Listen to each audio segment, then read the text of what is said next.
సరిదిద్దుచున్నవాడు ఎవరు? యోబు. మన జీవితంలో చెడు ఉందనుకో, చెడు ఆలోచనలు, చెడు తలంపులు, చెడు దుర్వ్యసనాలు, చెడవాడికి సపోర్ట్ చేయడం, చెడవారిని సమర్థించడం, చెడు గుణం గల వారిని సహవాసం చేసి వారిని సమర్థించడం, ఇవన్నీ కూడా దేవుడి యందు భయభక్తులు కలిగిన చెప్పుకున్న వారికి అవి కుదరదు. దేవుని యందు భయభక్తులు కలిగిన వారు, మనం ఇప్పుడు ఇద్దరి గురించి చెప్పుకున్నాం.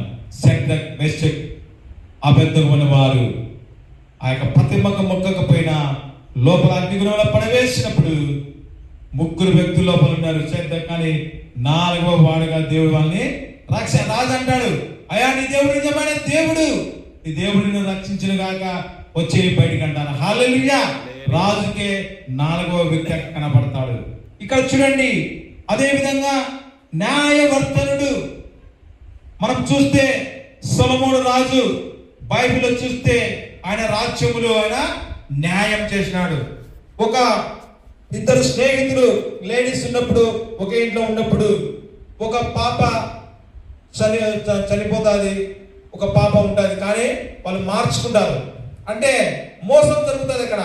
అయితే రాజు దగ్గరికి పంచాయతీకి పోయినప్పుడు అప్పుడు సొలొమోను రాజు జ్ఞానము కలిగి ఆ యొక్క న్యాయము తీర్చుతాడు. చూడండి ఏమంటాడు, నిజంగా తల్లి ఏమంటాడంటే, రాజు ఏమంటాడు, ఒక కత్తి తీసుకురాపోండి, వాళ్ళకు మనము ఎవరికి కావాలంటే వాళ్ళకు కట్ చేసి ఇస్తామంటే అని రాజు కత్తిని అడిగి పెట్టుకుంటాడు. కానీ రాజు చాకచక్యంగా న్యాయంగా ఇక్కడ జరిగించాలని చెప్పి ఏమంటాడంటే, నిజంగా తల్లి ఏం చెప్తాదంటే, అయ్యా మోక ఆమె ఏమంటుంది, మోసపుచ్చినామా ఏదు మాకిద్దరికి చెరిసొలమి అంటది.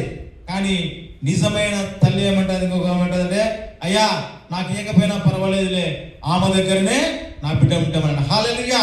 అప్పుడు రాజు కనుక్కుంటాడు, నిజమైన తల్లి ఈమె కాబట్టి ఆ యొక్క బిడ్డను ఆమెకు అప్పగించడం అన్నప్పుడు అందరూ ఆశ్చర్యపోయి, నిజముగా న్యాయం ఆయన తీర్చిన రాజు సొలొమోను రాజు అని అందరూ కూడా ఆశ్చర్యపడి ఆయన తీర్పుకు వాళ్ళందరూ కూడా సంతోషిస్తారు.